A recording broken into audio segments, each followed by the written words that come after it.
Muy buenas tardes a todos los asistentes a esta sesión de revisión de tema. Pues mi nombre es Germán Márquez,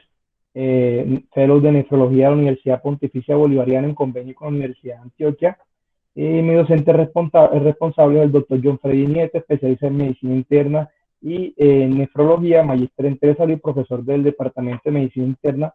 de la Universidad de Antioquia y en convenio con la UPB.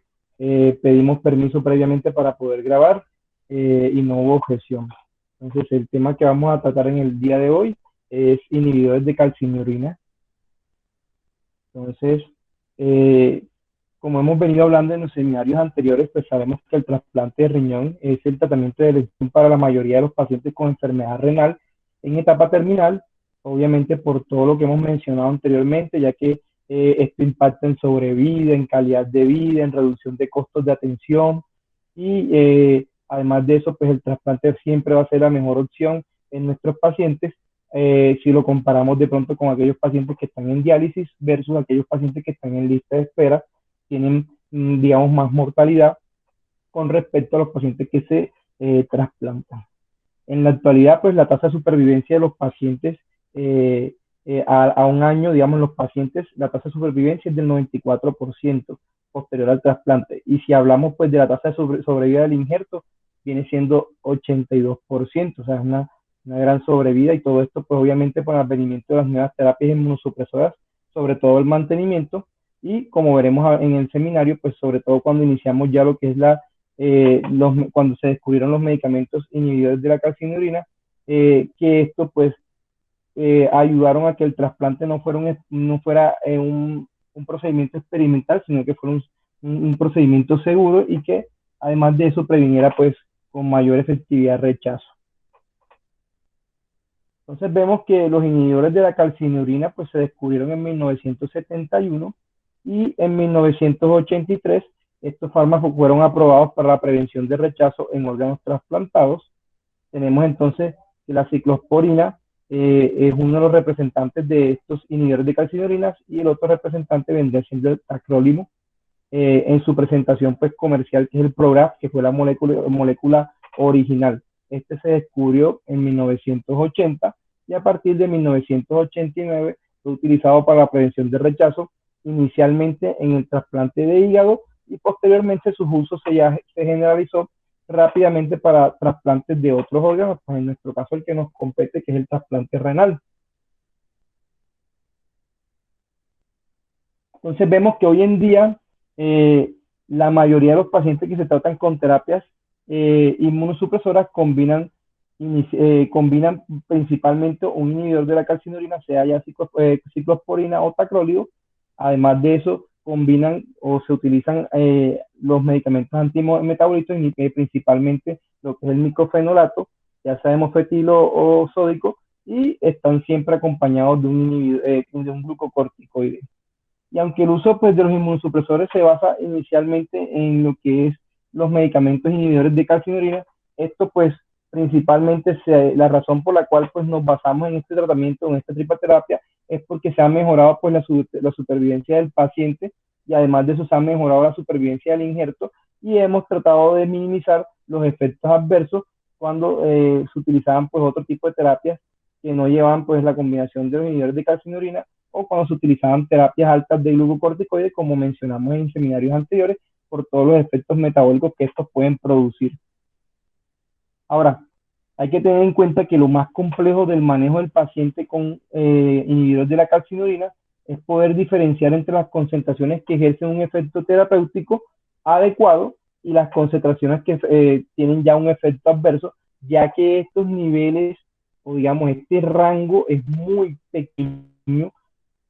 Si nos pasamos en una mínima dosis podemos tener efectos adversos y si estamos por debajo de la dosis obviamente no vamos a ejercer la inmunosupresión y por ende pues el aumento de rechazo.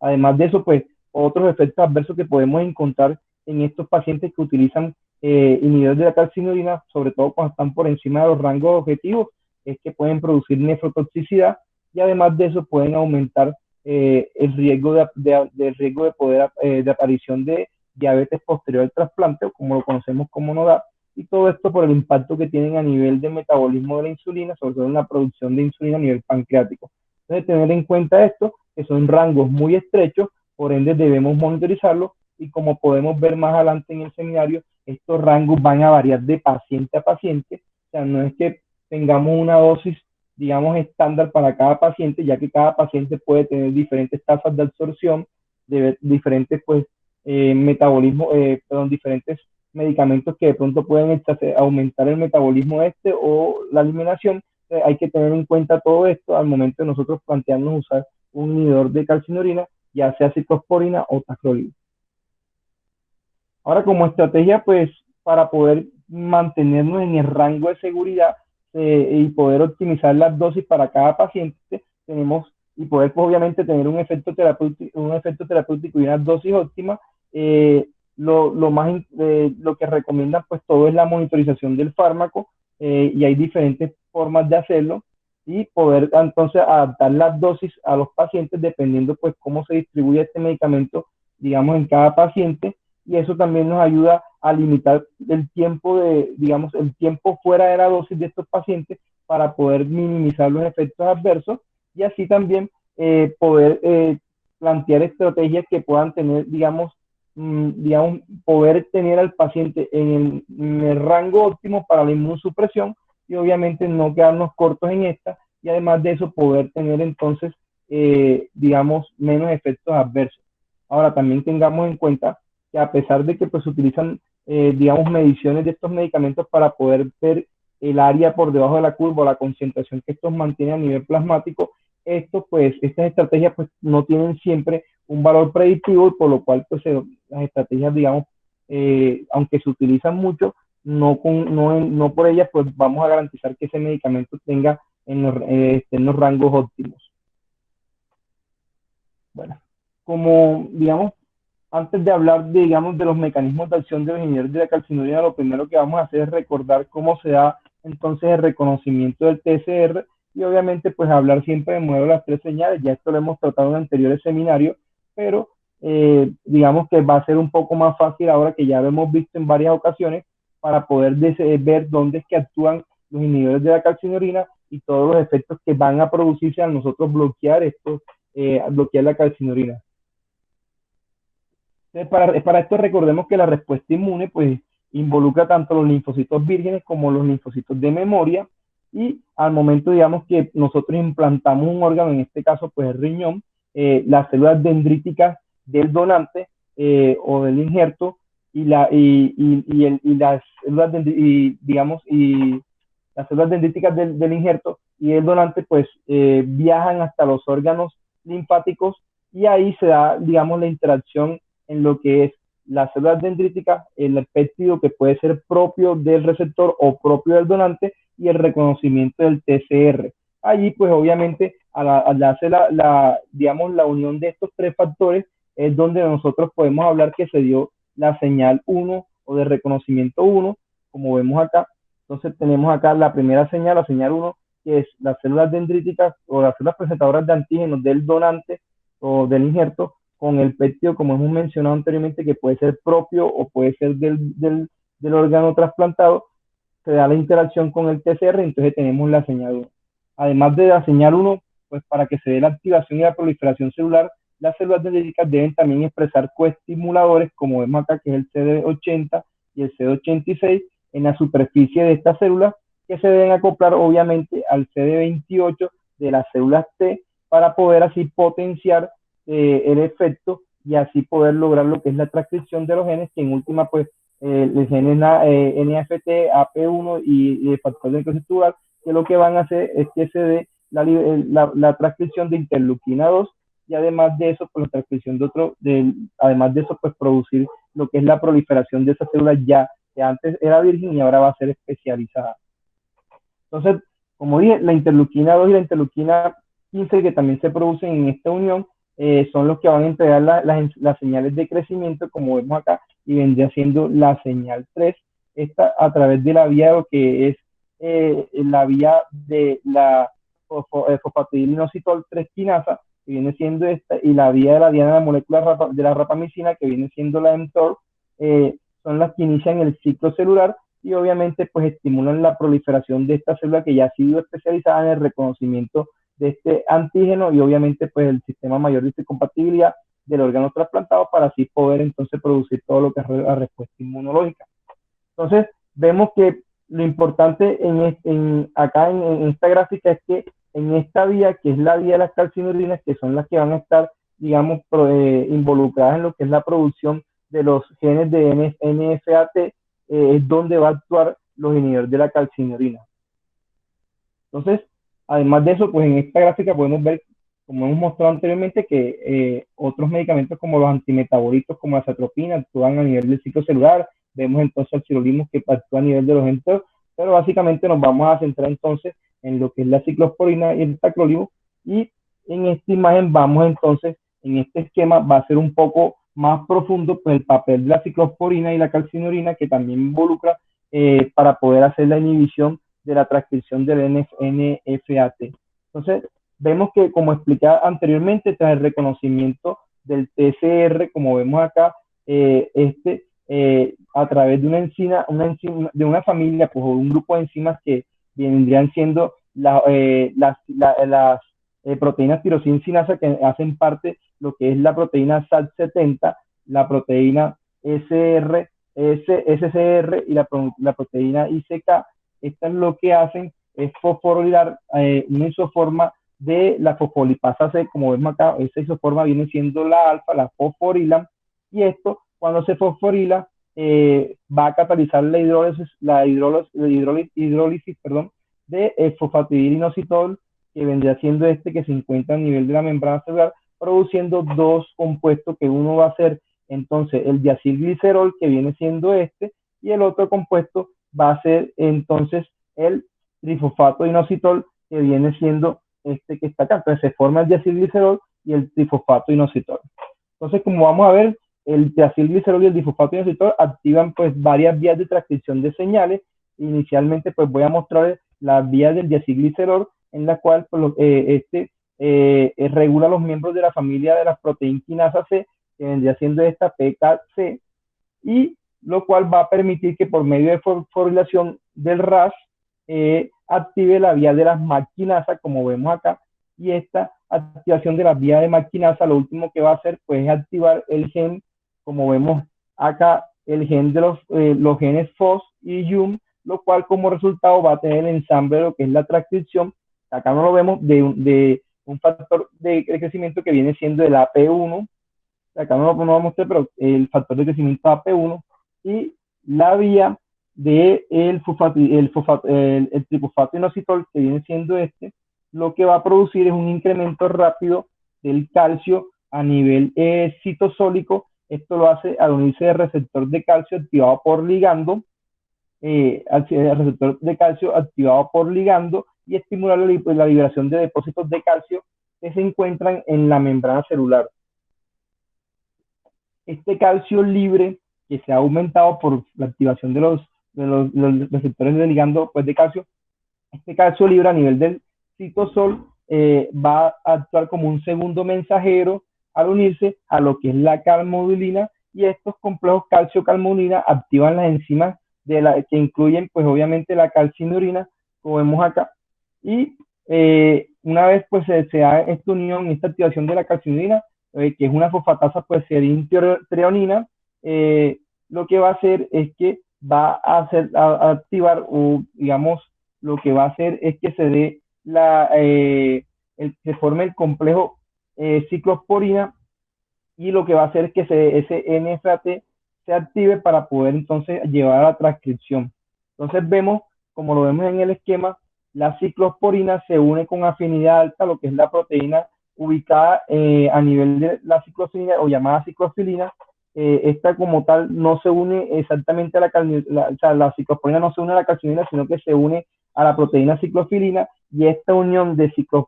ciclosporina y ciclofilina es la que se va a unir a la calcinurina, posteriormente bloqueando entonces o inhibiendo lo que es la activación del NFAT, y por ende que no se dé la transcripción de la interleuquina 2, y por ende pues no se va a dar entonces la proliferación de esa célula especializada. Entonces este vendría siendo el mecanismo de la ciclosporina. Ahora, en cuanto al tacrolimus, este lo que hace es unirse también a una inmunofilina, pero esta inmunofilina va a ser la FK506 o como se conoce también FKBP12, y esto lo que va a hacer, al igual que la ciclosporina, es formar un complejo entonces de la proteína FKB506 y la y el tacrolimus y inhibir la calcinurina, lo cual también va entonces a inhibir lo que es la transcripción del NAFAT, por ende también pues lo que va a inhibir es la producción de interleuquina 2. Entonces, viendo todo esto, pues vemos entonces por qué ellos son llamados, y a pesar de que se unen a diferentes moléculas, pues como recordemos que la ciclosporina se une a la ciclofilina y la tacrolimus se une a la FKBP, estos, a pesar de que se unen estas moléculas, pues lo hemos catalogado en un grupo grande que vendrían siendo los inhibidores de la calcinurina, que vendría siendo pues el fin último de estas, para entonces, digamos, no se dé la transcripción de los genes que van a producir proliferación de la célula ya especializada. Entonces, esto vendría siendo el mecanismo molecular por el cual estos medicamentos pues van a contribuir pues en el manejo de la inmunosupresión en nuestros pacientes. Ahora, entrando un poco más a describir, digamos, cada molécula, vemos que la ciclosporina o ciclosporina, también conocida, pues, es un péptido cíclico compuesto por 11 aminoácidos. Vemos que esto es producido por una especie de hongos que son de la familia Beauvinia nivea. Estos hongos, pues, tienen la posibilidad de producir estas ciclosporinas, y ellas tienen una característica importante, es que en todos sus nitrógenos, que vendrían siendo, como vemos acá, todos sus nitrógenos están, digamos, unidos o ligados a hidrógenos, como vemos acá, están unidos a hidrógeno, o están unidos a grupos metilos que vendrían siendo CH3 como, y todos sus nitrógenos están unidos a estos grupos, y esto pues obviamente, digamos, a modelo molecular, pues les va a conferir cierta estabilidad en cuanto a su degradación, y va a tener muchas de sus propiedades, digamos, farmacocinéticas y farmacodinámicas en cuanto a digamos, la acción de las moléculas. Además de eso, pues la ciclosporina es lipofílica y altamente hidrofóbica, pero digamos que cuando se utiliza, pues lo que hacen las casas farmacéuticas o los desarrolladores de este medicamento es utilizarlo como un aceite, y esto es una estrategia, digamos, para disminuir o asegurar más bien su solubilidad en el plasma. Entonces, por lo general está unido, pues, o está, digamos, en su vehículo de transporte, viene siendo un aceite de resino. Para tener como, digamos como concepto general de la estructura de la ciclosporina. En cuanto a su mecanismo de acción, pues vemos que la ciclosporina, como mencionamos anteriormente, suprime parte de la inmunidad de tipo humoral, siendo pues obviamente más eficaz contra los mecanismos inmunitarios que dependen sobre todo pues de la activación del linfocito T, por lo que dijimos que al no activarse el NFAT y al no hacer la transcripción de la interleuquina 2, pues no se da la proliferación de los linfocitos T, y por ende no se va a dar la respuesta entonces celular. Vemos también que pues muchos digamos, de las pacientes que pues nosotros estamos manejando en nuestro medio, pues tienen rechazo celular, y por ende pues este sería uno de los medicamentos, digamos, de elección para poder entonces inhibir lo que es la señal del linfocito T y disminuir la expresión de linfocinas, y obviamente disminuir la transcripción de interleuquina 2. Además de eso, pues la ciclosporina también tiene una forma muy compleja que se une, pues, como hemos mencionado anteriormente, a la ciclofilina, y dando pues todo esto lo que es la inhibida de fosforilación, pues eso lo expliqué anteriormente. Ahora, en cuanto a su transformación y todo lo que es la farmacocinética de ella, vemos que la ciclosporina puede administrarse por vía intravenosa o por vía oral. Vemos que la presentación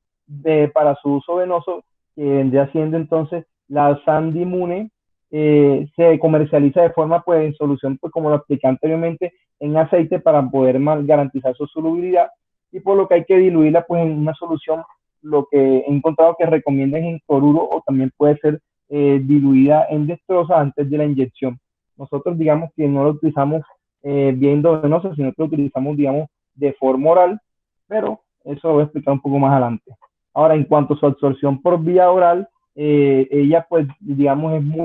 tiene una absorción lenta, y tiene una biodisponibilidad que va entre el 20 al 50% después de ingerida. Entonces hay muchos factores que van a poder alterar esta biodisponibilidad, y por ende no vamos a poder tener una dosis, digamos, estándar para cada paciente, sino que hay que, digamos, objetivizar dependiendo pues los niveles que nosotros midamos en sangre, la dosis de cada paciente y esto pues va a estar afectado por muchos factores. Entonces vemos que en cuanto a la presentación, digamos, de vía oral, esta viene pues en cápsulas de gelatina blanda. Y su absorción, como dije, pues va entre un 20 a un 50%. Eh, digamos que hay una presentación también que viene con una microemulsión modificada que viene siendo el neoral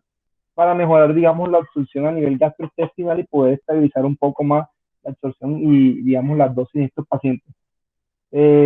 Vemos que además de hecho pues tiene una disponibilidad muy uniforme con, digamos, en comparación el neural tiene digamos, una mejor absorción y por ende tiene una disponibilidad un poco más uniforme en comparación de pronto con el Sandimune y por ende pues nosotros pues en la práctica utilizamos más la presentación oral. En cuanto pues a las presentaciones que se encuentran en el mercado, tenemos entonces cápsulas blandas de 25 miligramos y digamos solución inyectable que viene siendo de 100 miligramos mililitros. Eh, si comparamos en cuanto a las presentaciones que mencionamos anteriormente, como fue la Sandimune versus la neural, que es la presentación oral, digamos, no son bioequivalentes. Eso es lo que pueden encontrar en la literatura. Estas no son bioequivalentes y por ello pues es imposible utilizarla de manera indistinta. O sea, no podemos iniciar con presentación IV y pues posteriormente pasarnos a oral porque no son bioequivalentes. Y sin, digamos, no podemos tampoco pues hacer esto si se va a hacer el cambio, pues obviamente tocaría pues tener adecuada medición de las concentraciones a nivel plasmático para poder garantizar que al hacer el cambio de la presentación no vayamos a hacer un efecto tóxico o no vayamos a tener un efecto pues inmunosupresor que es el que queremos. Entonces vemos que en cuanto a lo que son los preparados genéricos, tanto el Neural como la Sandimune, tienen, que tienen presentaciones genéricas que son bioequivalentes, o sea, pero son bioequivalentes. Si vamos a utilizar la intravenosa, hay presentaciones que son bioequivalentes, pero no se pueden hacer, digamos, switch entre la presentación IV y la presentación oral. Pero si vamos a utilizar otros, digamos, no la molécula o molécula original, si hay presentaciones que son bioequivalentes, que la FDA pues las ha aceptado y pues podemos utilizarlas en teoría. Por otro lado, si se cambia de presentación, tanto digamos, si se cambia de presentación de la genérica al neural, que es la comercial o la molécula original, o viceversa, se recomienda pues obviamente tener una mayor vigilancia para poder, digamos, comprobar que los valores del fármaco estén entre los límites terapéuticos, porque de todas maneras, pues, a pesar de que son bioequivalentes, puede que de pronto sus niveles de absorción sean diferentes. Entonces vemos que debido a que la presentación de Sandimune y la neural difieren en términos de cuanto a su farmacocinética, por eso no podemos, y no son bioequivalentes como hemos comenzado anteriormente, no podemos usarla de manera intercambiable y eso pues lo he comentado anteriormente, ya sea que iniciemos con la vía endovenosa, que pues en nuestros protocolos no lo utilizamos, o si iniciamos con protocolo vía oral, no podemos estar intercambiando entre ellas. Entonces, para tener en cuenta eso en cuanto a las presentaciones que tenemos en el mercado y en cuanto a las recomendaciones pues, que dan los fabricantes en cuanto a su uso.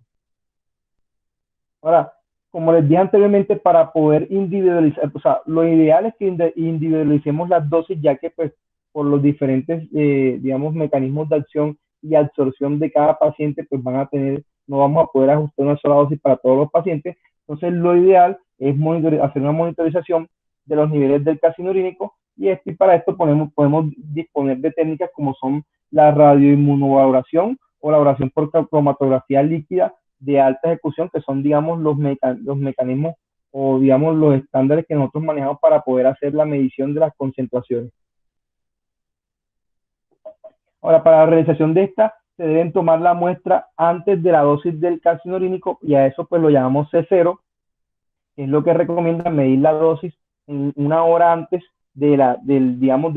dosis habitual. O sea, si el paciente se toma el medicamento a las 7, idealmente en la hora antes, a las 6, entre esa hora se debe tomar la concentración para poder medir lo que es la concentración mínima o la concentración por debajo de la curva y poder entonces tener el C0. Vemos entonces que eso es como para tratar de tener los valores mínimos del medicamento y hay diferentes protocolos, pues ahí también se puede hacer medición de las concentraciones 2 horas posteriores al medicamento, que vendría siendo la concentración máxima, pero digamos que para el seguimiento nosotros actualmente, por lo menos en el primer año, se recomienda que sea C0.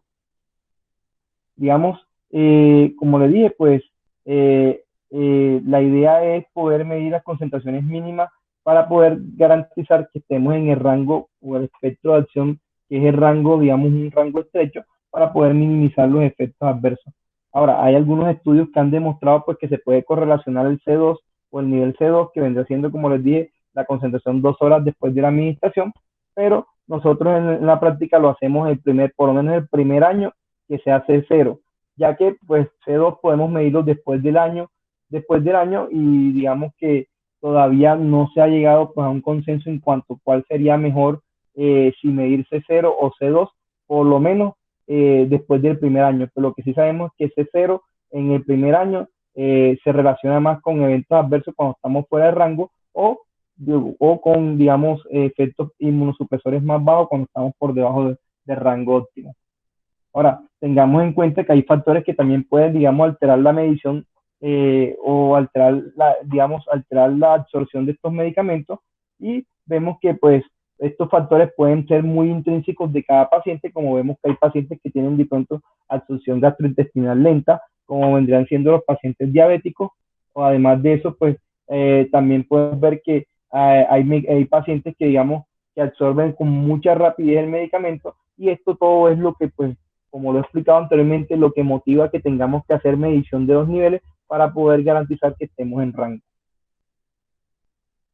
Entonces, como se describió, pues la ciclosporina se absorbe de manera incompleta tras su administración por vía oral y varía de paciente en paciente, ya se lo he dicho. La eliminación se da en 2 fases.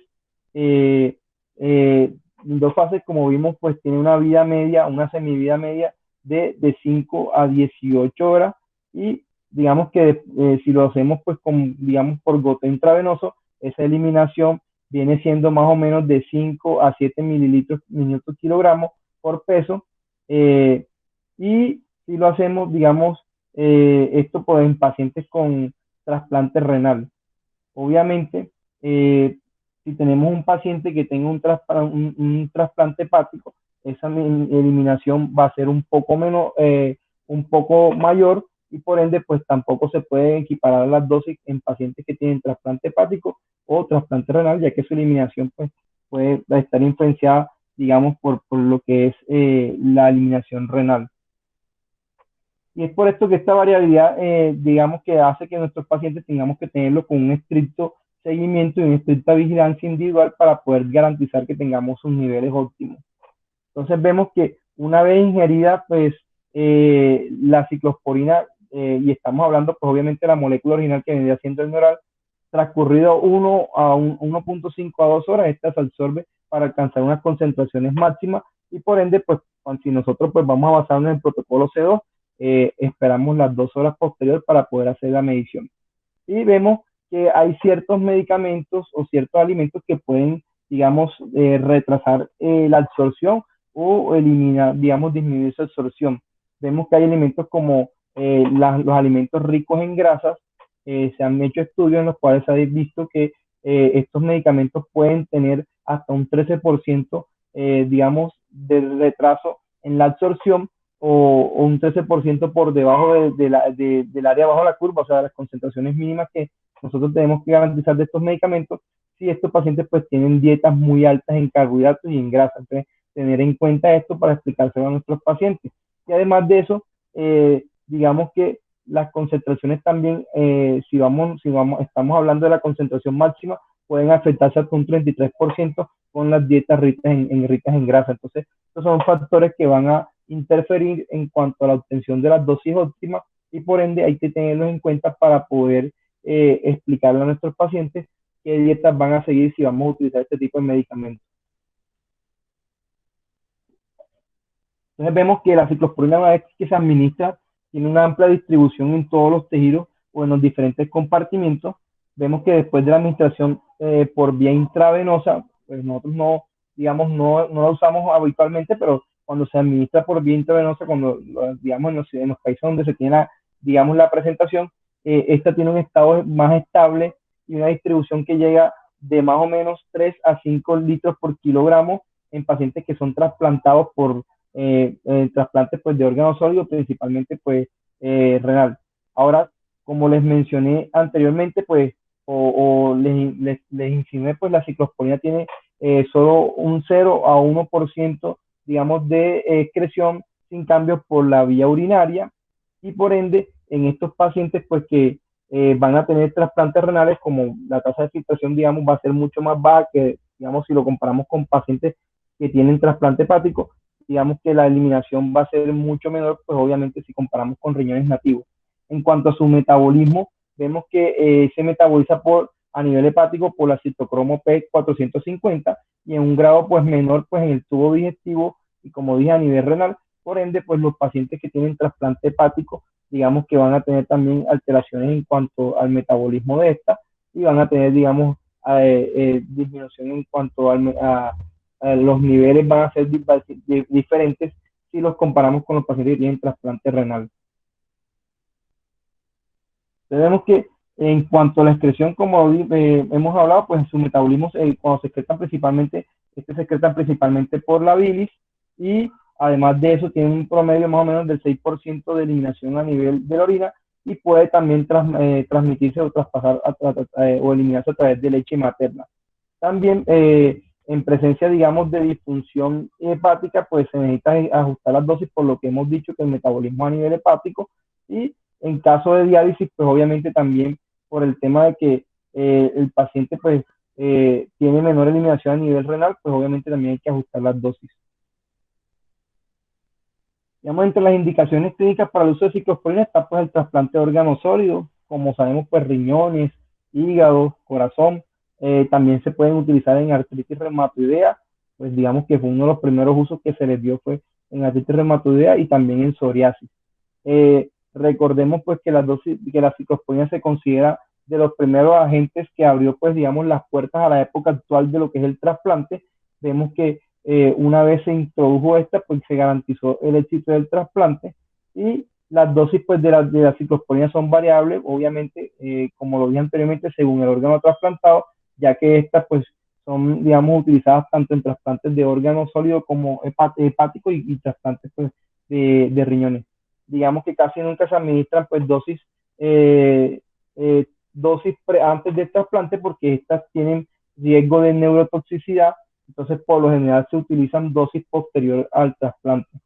Hay que tener pues obviamente un gran cuidado para diferenciar entre los efectos tóxicos renales y las manifestaciones de rechazo, ya que eso está, digamos, en un rango, digamos, uno no sabe si de pronto la elevación de la creatinina es porque estamos, digamos, en dosis muy altas, si no medimos pues, obviamente los niveles, o si el paciente está haciendo un rechazo. Para eso, pues obviamente nos va a contribuir la biopsia, ya que esta nos va a poder ver si estamos ante un rechazo o ante una toxicidad por el medicamento y obviamente también vamos a medir las concentraciones de C0 para poder diferenciar si estamos ante un rechazo. Eso es importante tener en cuenta ya que el espectro, digamos, el rango terapéutico es muy corto.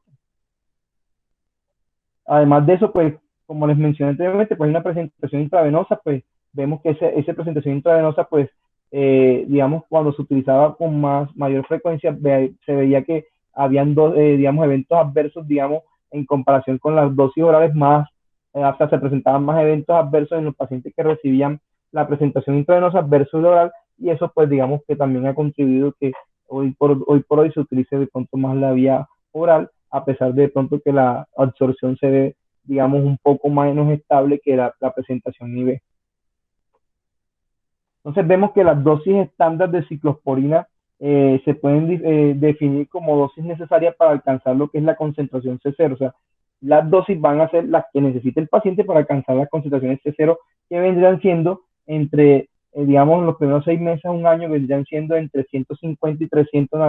nanogramos por mililitro. O si hablamos entonces de C2, porque de pronto pueden encontrarse uno con protocolos que en vez de medir C0 midan C2, vemos entonces que las dosis, si estamos hablando de C2, que la dosis máxima, vendrían siendo entre 1400 a 1800 nanogramos mililitros, y eso pues obviamente al inicio del trasplante, digamos, en el año, digamos, posterior al trasplante. Y más tarde, pues las dosis que recomiendan, digamos, después del año, las dosis que recomiendan si vamos a medir C2 vendrían siendo de 800 a 1200 nanogramos por mililitro.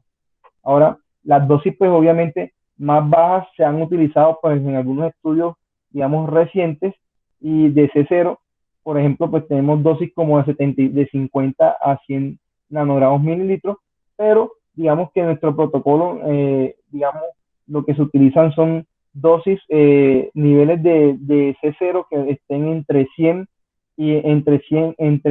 y 250 nanogramos mililitros y digamos que puedan también estar entre 300 y 800 nanogramos mililitros si estamos de pronto en los primeros 60 días del trasplante. Ya posteriormente, para los 6 meses, lo que se quiere es que las dosis C0 estén entre 50 y 100 nanogramos mililitros y si vamos a medir C2 que esté entre 150 y 400. Esto para disminuir los efectos adversos como la nefrotoxicidad y garantizar pues, lo que queremos que es la inmunosupresión. En nuestro hospital, pues, según los protocolos que he podido ver, la ciclosporina pues, que utilizamos nosotros en la vía oral, pues cápsulas vienen de 25 miligramos, de 50 y de 100 miligramos, y las dosis pues que nosotros, pues, los que recomiendan acá las guías o los protocolos que utilizamos acá el grupo de trasplante vienen siendo de 4 a 6 miligramos por kilogramo peso día, y esto dividido en 2 dosis vía oral. Digamos que la indicación, pues obviamente esto se variará dependiendo pues los niveles, ya que les dije que como les dije, los niveles van a variar de paciente a paciente, entonces tenemos que ajustar las dosis, obviamente, dependiendo de los niveles que queramos tener de ciclosporina, ya sea en C0 o en C2. Y eso, pues obviamente, para tratar de minimizar todo lo que es la dosis excesiva y los eventos adversos posteriores. Digamos que en cuanto a la toxicidad, las principales reacciones adversas que pues tenemos con la ciclosporina son la disfunción renal. Obviamente esto nos va a poder producir nefrotoxicidad y esto nos va también a hacer confundir si estamos ante de pronto un rechazo agudo. Otros efectos adversos que se pueden presentar son los temblores, el hirsutismo, la hipertensión, la hiperlipidemia y lo que es la hiperplasia gingival también se pueden producir en estos pacientes. Además de eso, pues también en estos pacientes la hiperuricemia también se va a presentar. Recordemos que cuando nosotros evaluamos a nuestros pacientes no es que por protocolo le estemos midiendo el ácido úrico a todos los pacientes, pero si esos pacientes tienen antecedentes de gota, obviamente este medicamento va a aumentar el riesgo de que estos pacientes tengan pues exacerbación de su patología de base. Digamos que también pues por la mayor actividad que se da de la glucoproteína P, se va a presentar también lo que es la hipercolesterolemia, entonces hay que tener en cuenta que los pacientes que tienen hipercolesterolemia van a tener también mayor exacerbación de los niveles de colesterol y por ende pues vamos a tener que estar pendientes de esos pacientes por todo pues el aumento de riesgo cardiovascular que esto involucra. Digamos que la mayoría de los pacientes tratados pues en los que pues, ocurre nefrotoxicidad, digamos que es la principal indicación en cuanto a la supresión del medicamento o por lo menos a la disminución o modificación de las dosis y esto obviamente pues guiado pues por los niveles C0. Digamos que aproximadamente el 50% de estos pacientes pues, con trasplante renal van a tener, digamos, pueden tener nefrotoxicidad si no nos ajustamos a las dosis y digamos que el 50% de estos pacientes van a tener, perdón, hipertensión si son de trasplante renal y el 98% de estos pacientes, si son trasplante de corazón, van a tener hipertensión. Entonces, tener en cuenta que nuestros pacientes que están tratados con ciclosporina, pues van a tener un gran riesgo de aumento de presión si, digamos, son hipertensos de base o si no son hipertensos, por lo general, van a poder desarrollar la hipertensión posterior al medicamento. Obviamente, pues como hemos venido hablando, el uso combinado con lo que es los glucocorticoides, los inhibidores de la calcitonina, pues van a aumentar el riesgo o riesgo de aparición de lo que es la diabetes posterior al trasplante. Además de eso, pues va a aumentar los índices de obesidad y o si el paciente ya era obeso va a ser pues, mucho más difícil poderlo controlar. Y además de eso, vamos a tener entonces en cuanto pues a los pacientes que son afroamericanos o también pues se ha visto que los hispanos van a tener también mayor riesgo de obesidad en comparación de pronto con los pacientes, digamos, que no son de estos dos orígenes étnicos y además de eso van a tener también mayor riesgo, pues obviamente los pacientes que son diabéticos de presentar tanto la obesidad como presentar pues la diabetes o la descompensación de su diabetes de base por el uso de estos medicamentos. En cuanto a lo que son las interacciones farmacológicas, vemos que la ciclosporina, pues al tratar con varios grupos de fármacos de uso común, hay medicamentos que pueden modificar lo que, digamos, modificar sus concentraciones. Obviamente, aquellos fármacos que tienen, digamos, acción a nivel de enzimas, como son las enzimas microsómicas CYP3A, estos pueden alterar la concentración de la ciclosporina en sangre y estos pueden, lo que hacen es aumentar, o bueno, principalmente disminuye el metabolismo de la ciclosporina y obviamente aumentan las concentraciones en sangre. Y estos fármacos pues comprenden principalmente los beta bloqueadores, perdón,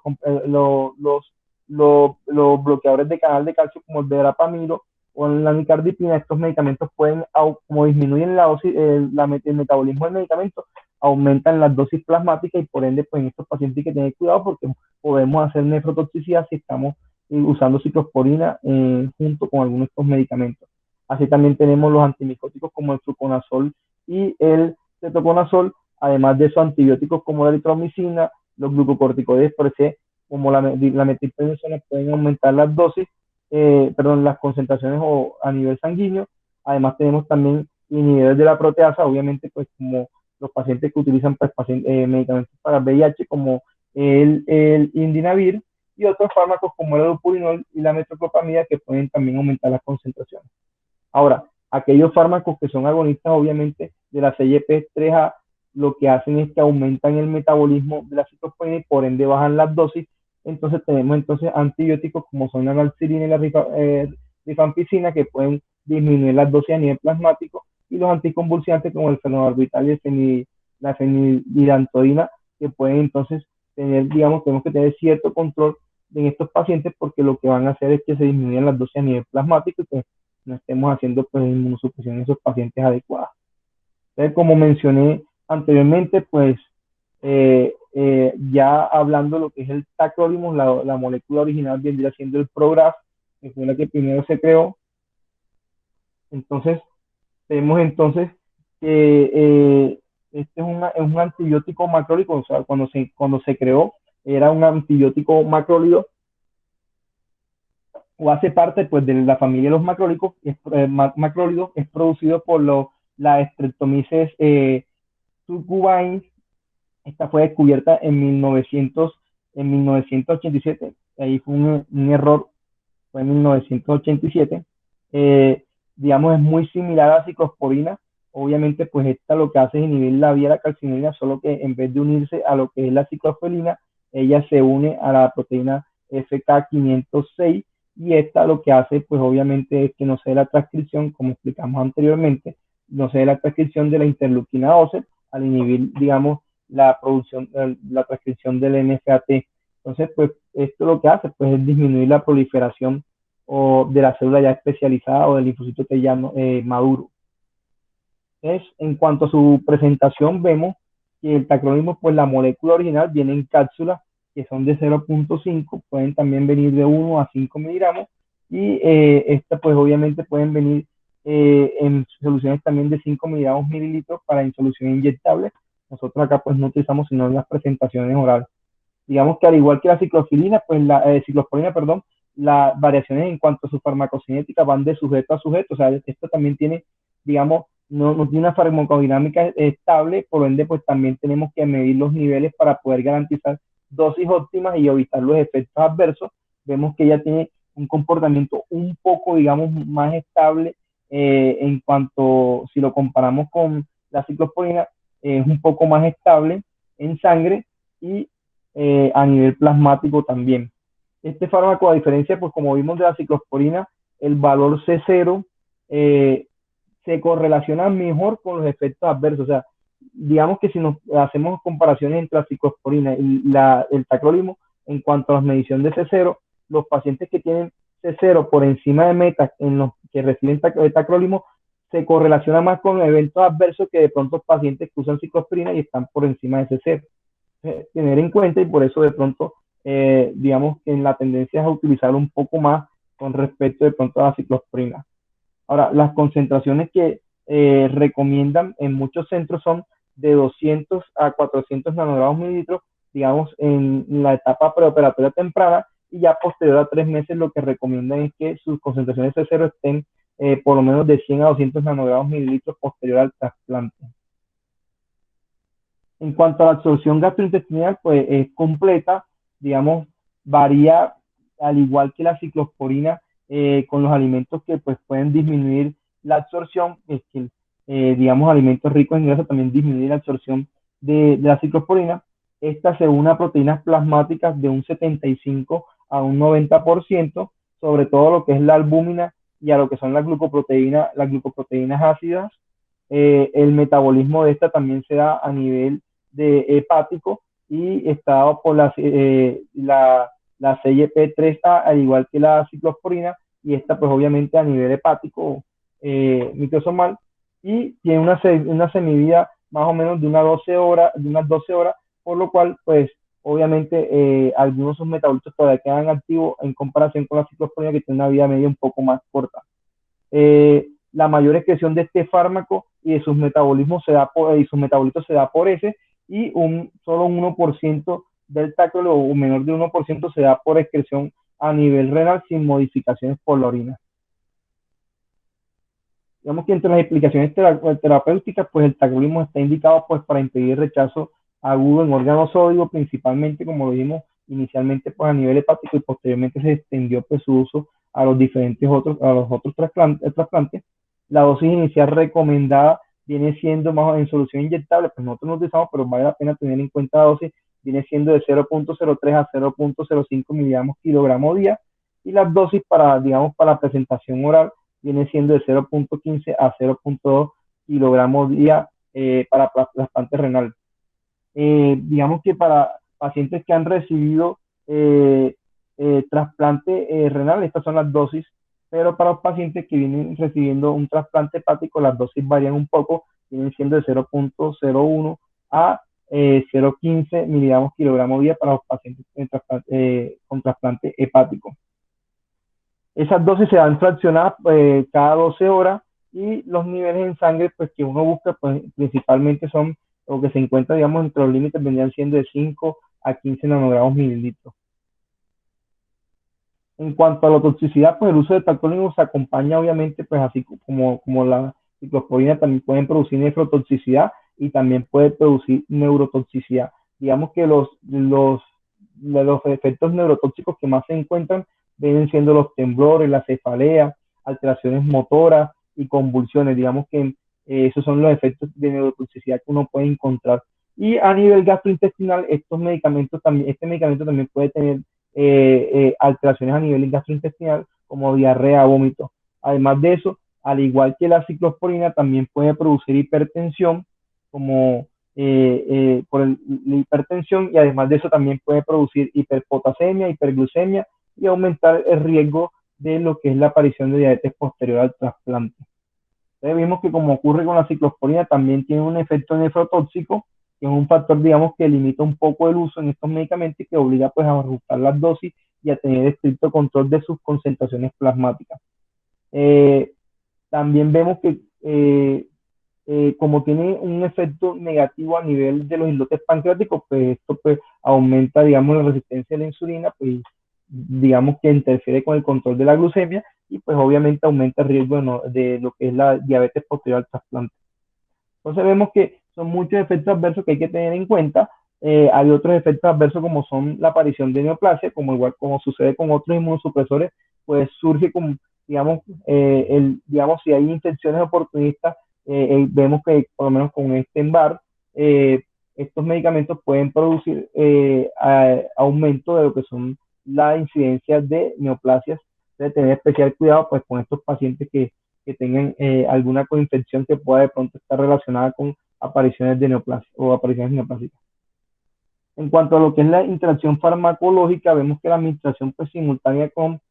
ciclosporina pues origina obviamente riesgo de nefrotoxicidad, por ende no se pueden combinar la ciclosporina y el tacrolimus juntos, o sea, se tienen que dar o se escoge la ciclosporina o se escoge el tacrolimus, pero nunca se pueden combinar porque eso aumenta exponencialmente el riesgo de nefrotoxicidad, ya que esto tiene un efecto aditivo pues o sinérgico que pueden pues obviamente potenciar el efecto. Y es por ende pues que tenemos que medir pues obviamente si vamos a hacer cambios en cuanto a tacrolimus o ciclosporina, hay que idealmente, mínimo por lo menos 24 horas después del cambio, hacer mediciones de niveles, ya sea cualquiera de las dos moléculas que se vaya a escoger, tenemos que hacer mediciones porque se puede potenciar el efecto nefrotóxico, entonces tener en cuenta eso. Como vemos, al igual que la ciclosporina, pues este es metabolizado a nivel hepático por la CYP3A, lo cual pues obviamente tiene las mismas, digamos, las mismas interacciones en medicamentos que pues, puedan aumentar el metabolismo del tacrolimus, como los bloqueadores de canal de calcio, pues van a aumentar las dosis plasmáticas, al igual que otros medicamentos que mencionamos anteriormente, y hay que tener especial, digamos, cuidado en las mediciones de los niveles de tacrolimus si tenemos presencia de algunos de estos medicamentos. Y medicamentos que sean agonistas pues, de la función de la CYP3A, obviamente como los antibióticos y los anticonvulsivantes, lo que van a hacer es que se disminuya el metabolismo y por ende vayan a tener, se aumente el metabolismo del fármaco y por ende vayamos a tener menores dosis o concentraciones plasmáticas y no lleguemos al efecto que deseamos, que es la inmunosupresión. Ahora, en cuanto a lo que es la dosis de digamos, ya ahorita hablé de Agraf y ahora vamos a hablar del Abagraf, que vendría siendo una modificación que se hizo desde el 2007 de tacrolimus. Digamos que esta fórmula, pues lo que buscaba es que, a diferencia del tacrolimus de molécula original que se da cada 12 horas, este es una fórmula que se da una dosis única, y esto pues lo que quería mejorar de pronto es la eficacia y la seguridad, digamos, en comparación con la molécula original. Este fármaco lo que hace es que es un fármaco de liberación modificada, lo cual se logra pues con el reemplazo de un excipiente de este fármaco que vendría siendo la crosscarmelosa, se cambia por otro fármaco, por otro excipiente que vendría siendo la etilcelulosa, y esto lo que le va a dar es una velocidad de difusión de este tacrolimus modificado un poco más lenta, por lo cual se va a poder dar una dosis diaria y pues obviamente tratando de mejorar un poco lo que es la adherencia al tratamiento. Digamos que si comparamos Prograf versus Upgraf, digamos cabeza a cabeza,